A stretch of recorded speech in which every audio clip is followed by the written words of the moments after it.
Welcome. Wow, there's a lot of you.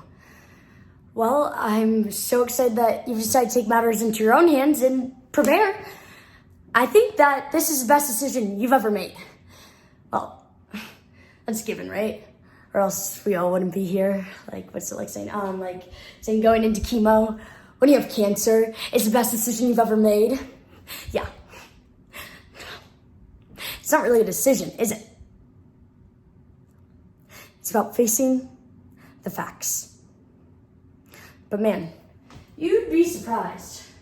I mean, there are people out there that just don't believe in chemo. A woman at my old office died of pancreatic cancer. She just waited for God to come down and heal her. Right. But enough about God. Enough about God. We won't talk about him anymore.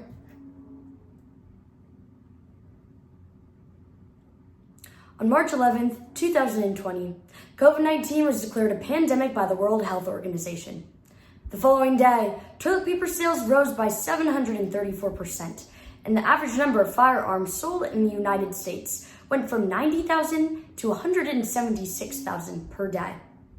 When our larger world seems to be spiraling out of control, the human tendency is to create a smaller one that at least offers the suggestion of stability. The smaller world that Carrie Miller creates is a bunker in which she can protect herself not only from the possibility of a pandemic raging around her, but also from her feelings of anguish and loss.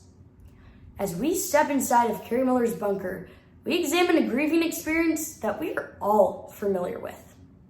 Because when we are faced with catastrophic loss, how do we regain the feeling of control over our own safety?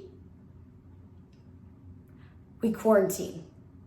The Burden of Not Having a Tail by Carrie Barrett. Okay, this is where I get a little bit controversial. Just know that this makes me as uncomfortable as it will make you all.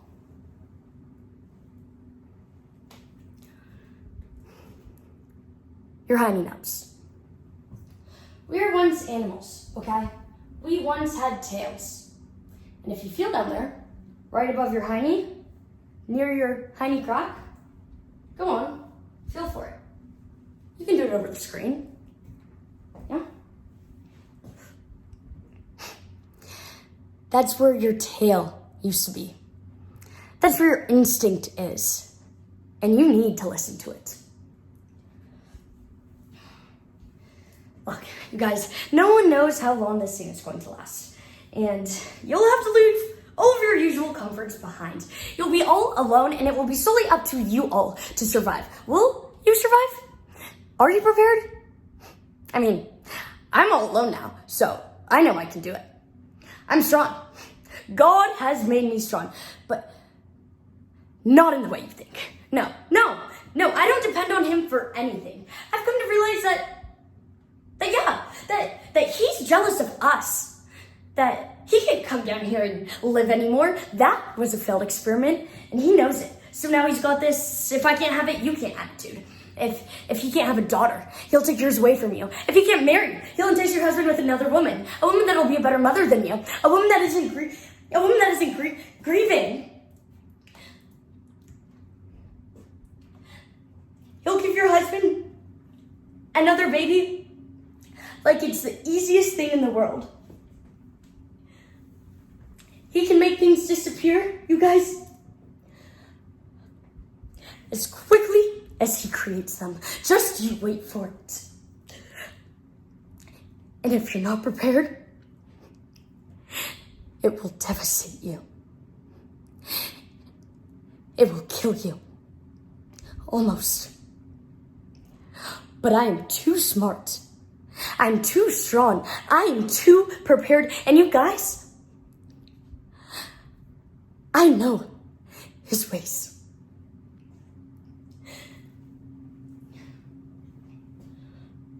Listen, you guys, life, it's so complicated. I mean, there are so many times where I'd be so busy doing something else that I wouldn't even pay attention to Brandy. All day, just sitting and waiting. And for what? And for what? For death? To come knocking on my daughter's door? I mean, I would never say these things out loud, but I think them. I resent Brandy. How horrible is that? To resent your own child? You can't help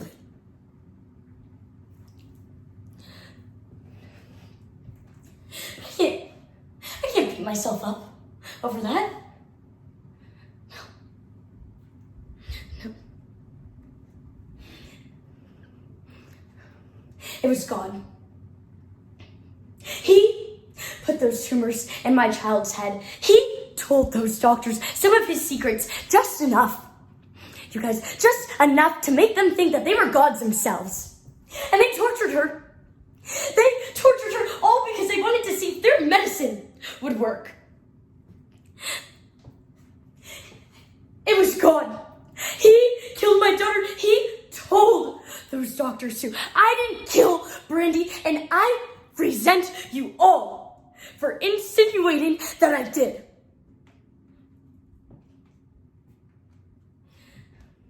Listen, I know I don't know you all, and I know you don't know me, and I know we're just looking at each other through a computer screen, but I need you all to listen to me. Close your eyes. I'm serious. Close your eyes now. You are reading the morning news. You see a tiny little article about the first case of human-to-human infection in China, a country with over 1 billion citizens, so you dismiss it. But in a matter of days, the virus is spread across the world. Millions are dying, millions are infected. You didn't believe that this could happen. You thought all us preppers were some quacks. You thought we were overcompensating for some past grief. And now, it's too late. Because you are going to die. So you call out to God, God, I am sorry for forsaking you. I'm sorry. You're all alone. You're the only person that you could have depended on. You let yourself down.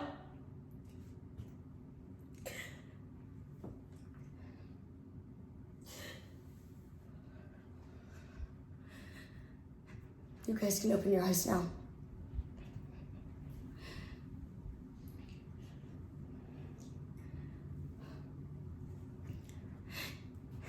It's really not my fault. It's no one's fault. Her smell, it is my favorite smell in the entire world. It's so sweet. Her skin. When she died, I would crawl up in her bed and I would sniff her sheets. If they could just put that smell in I don't know, a jar, so I could just have it, so I could just smell it forever. That, I guess, is the second most important thing. Forgiveness. You have to forgive the people that let you down. The things that let you down.